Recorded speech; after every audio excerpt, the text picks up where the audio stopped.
Welcome everyone to Soul Talks and your transmission of Gene Key 24. So the sun in Taurus is shining on Gene Key 24, and that happened starting yesterday through the next couple of days. So if you have a birthday, this represents your life work. And it goes from the shadow of addiction to the siddhi, the ultimate frequency of silence. And in between is the pathway from there to there of invention. And this is in the ring of life and death, the codes of what it means to come into human existence and move out of human existence. And so part of being human is to have a mind. And this mind is programmed. And it's programmed to repeat itself.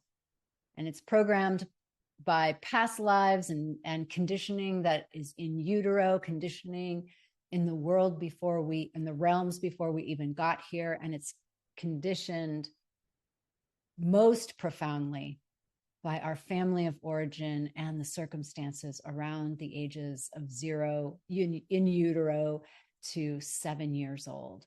We are just a sponge, and we don't have a conscious mind at that point to filter. Bruce Lipton talks about the stages of development in children. And he talks about between 0 and 7 being that sponge. And you do not learn through your conscious mind. You learn through the actions of others. So it doesn't matter what someone says, it matters what someone does. And so how you received messages, how you were treated, how you connected the dots forms the matrix in which you are living.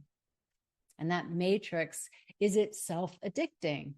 It's self-fulfilling. It's on repeat. Repeat and repeat is the survival code of that addictive pattern, the pattern of the mind.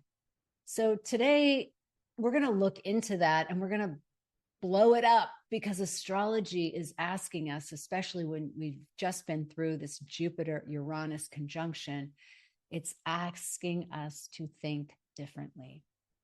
So some of you may know this, but I've been doing these transmissions for over a year. And if you're interested in a particular gene key, you'll often find the current transmission and also last year's transmission on YouTube. And I give very different talks. I don't even remember what I spoke about, except for one story. And I'm going to bring that forward here.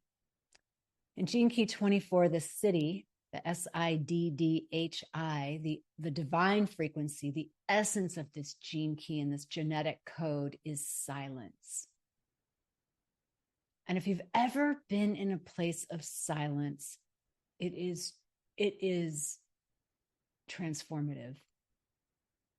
And I never knew that I hadn't experienced it until I experienced it.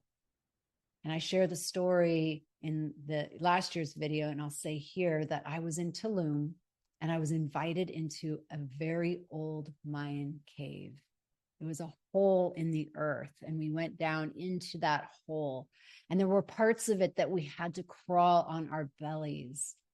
And then we would come into more of a cave, and there would be water in the cave, and the floor beneath that water felt like clay. It was like mud, clay. So we put that clay on our bodies, and we kept walking through the caverns. And there are those, I don't remember stalagmites or stalactites, but they were these hangings, and we weren't there to touch anything than just these drips, drip, drip of water.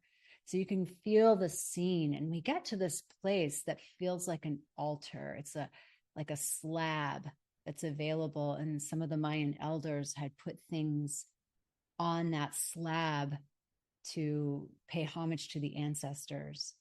And there were candles lit for us. They knew we were coming, and so they lit these candles for us.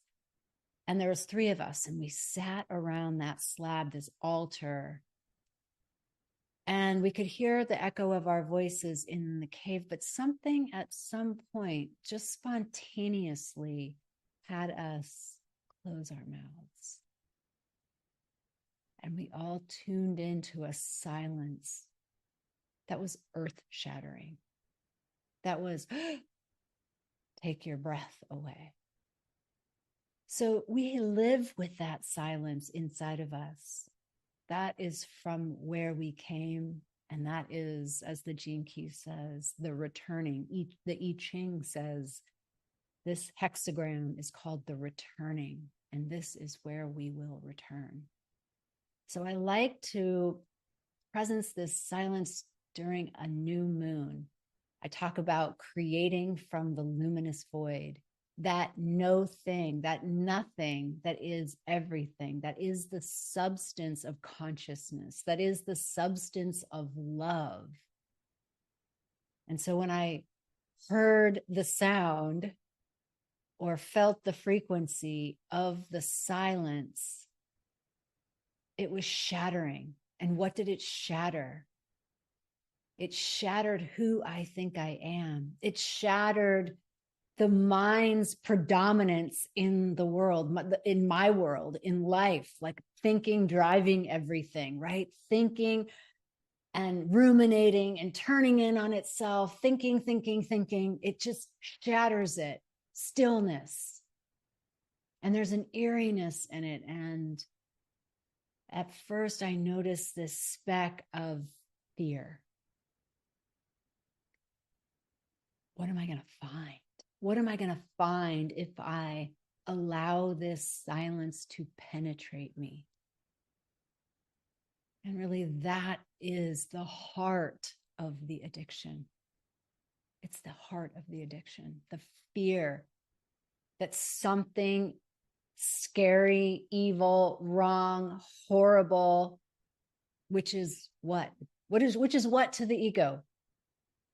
Annihilation. That it doesn't exist. Because if it keeps motoring on and it keeps having thoughts that determine our reality, even if our reality is suffering, it's content with that, really. Think about that. It's actually, there's a part of you that's in deep agreement to your suffering. And why is that? Because it keeps you from feeling the silence. And when you or I feel and touch in the silence, there is that fear. And the fear is, what if I don't exist? It sounds crazy to the mind hearing that, but the mind knows that the gig is up in that place. The identity knows, the way that we've carved addictive patterns around our entire existence to prove that we exist. God bless us, really, all of us. It's a crazy game, because while we don't want to touch that fertile, luminous void, because we will become no thing, it's what we also crave, because it's our true nature. Isn't all this paradoxical? It's our true nature, but it's nothing, and it's everything, but it's a void. Yeah, that's true.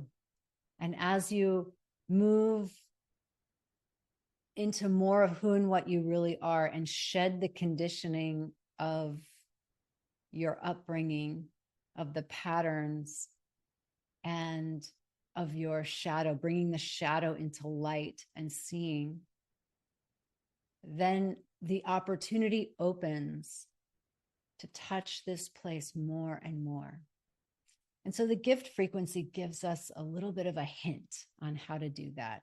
We've talked a lot about the shadow in all the gene keys. And really, Richard Rudd says, look, just spend about 10% on the shadow and really focus on the gift. And we've seen in our culture that shadow work is now accepted and known, at least among people doing personal growth work. And so the shadow is what we don't see. It's what we can't see, but we usually project onto other people. And one way to get into the shadow before we get into the gift is to look at the ways that your life is patterned. And often it is patterned with repeat and repeat. Gene Keys says that you can tell when you're in an addictive pattern because it's circular. There's no spiral to it, meaning there's no ascension to it. There's no growth to it. You aren't completing a lesson and moving on. There were many times that I found myself in addictive patterns and they would just occur over and over. And I would declare, oh, no, it's different this time. You know, the person's different, the things are different, but it was actually the same frequency because in here, I hadn't confronted a deep shadow. I was afraid to touch it because I thought I would be annihilated. I thought there was no answer to it. So I was trying to, jerry rig the system. Like maybe nothing, my subconscious won't notice. Maybe I can talk myself into this. And you know that you can't. So one way into it is to write down what your beliefs about the world are. Just everything that makes up the matrix. Your beliefs about work and love, yourself, the way the world works. Just beliefs about the isness of life. Life just is, but we don't think it is. We have life is doing this and that, and we have opinions about it. We attribute motive to it. The universe wants this. The universe doesn't want that.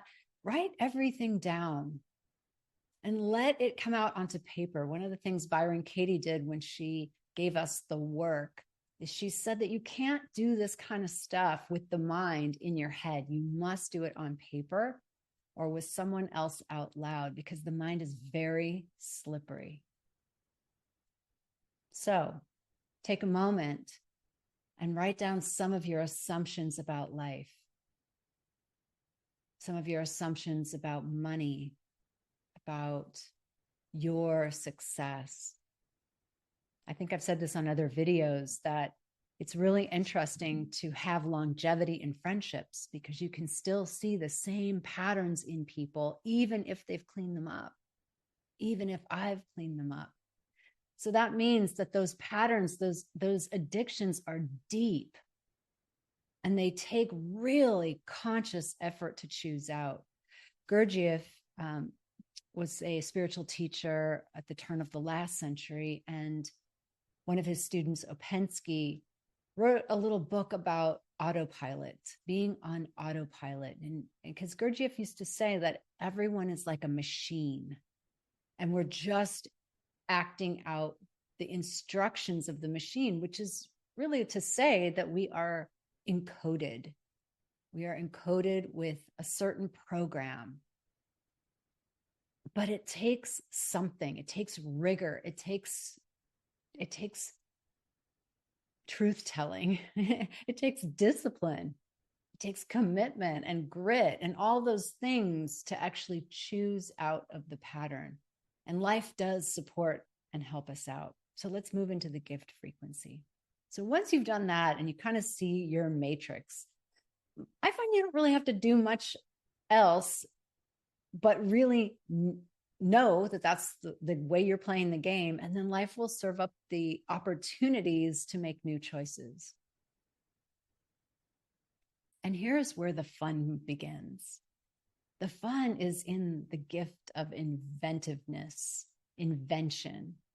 And Richard Rudd says that this invention is really what causes something new to come through. And this is very Uranian.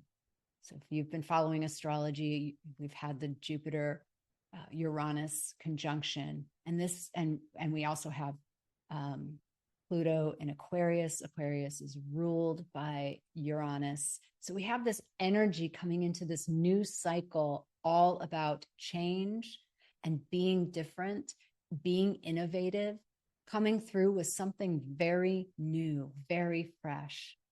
Even the light codes coming through are very new. So we can consider that those past programs will be challenged, and Pluto's going to move back into Capricorn as it retrogrades. It will go from September to, I think, next year. it will be retrograde in Capricorn, and then it will move back into, and then it will station direct, go into Aquarius, and never again, never again touch Capricorn. So what does that mean for us? That means that Capricorn are the structures, the old patterns, the views that we had about the way life is. And remember, the way that we thought life was and is informed by our lineage and the experiences of our lineage. And certainly the future is poised to become so radically different than what our lineage experienced, that necessarily those structures will fall. So it's good to get ahead of that and start looking at what some of your beliefs are, because Jupiter rules beliefs. Jupiter's the teacher energy, and not only expands, but also rules beliefs. And Uranus is here to shatter old beliefs. So we're right in line with where we sit in this Taurus sun and this gene key coming after the Jupiter-Uranus conjunction, but we're still in that frequency, and so many vestiges of change are happening. So just to complete here, this invention comes from the gaps. It comes from the space in between. And this is how the gene keys says we can get out of these addictive patterns through silence. And innovation and invention come. And this is my addition to that would be gnosis. That inner knowing of truth is going to come from silence. And it already is coming from silence. Because if it doesn't come from silence, it's just your own pattern making some stuff up so that you can validate something, confirmation bias. But if it comes from silence, silence is the place where we've come from and the place we return. It's the place that holds our essence, our beingness. It's our totality. It's our timelessness. It's the truth of who we are. So when we are silent, and we can do that, like, try it out right now. You're listening to me, but your insides are silent. And that allows the senses, the spidey senses, to awaken. And we don't have to try to filter every single thing through the mind, because you may be receiving through my words something that I didn't actually say, or maybe I don't actually know. But it triggers something in you because you have these little hairs on your arms and on your face. And here these are antennae, and they're receiving information. And when we come from silence, I'm just tuning into it now, even when I'm speaking. An inner relaxation opens the door to silence. And when we tune into silence, those other senses awaken. And Richard Rudd says this, and I leave this for those of you who are human design aficionados. He says that this level of knowing will never come through our minds, but it will come through our solar plexus. And so we're in a solar plexus mutation, those of you who know human design, where our awareness center is shifting. So these spidey senses that we carry on our body contain information, but we will only be able to decipher that information coming up to conscious awareness through the gaps, the spaces in between. The spaces in between words, the longer spaces in between sentences, and the longer spaces that we allow ourselves where the mind just begins to slow down. And the center of our attention is somewhere else. It's in that timeless place, in our timeless nature. And then what happens, and this is how I've said before, that this is how humans keep the course with artificial intelligence. It's because we are already connected to the unified field, to the all. It's just that when we're up here, we can't hear it. It's too noisy. It's too distracting. It's too addicting. It's patterned. It's addicting. And there's a million things to say about addiction. And probably I said some of them in my last video. But I think the point is to concentrate in this transmission on the space in between. Feel into the silence as much as you can.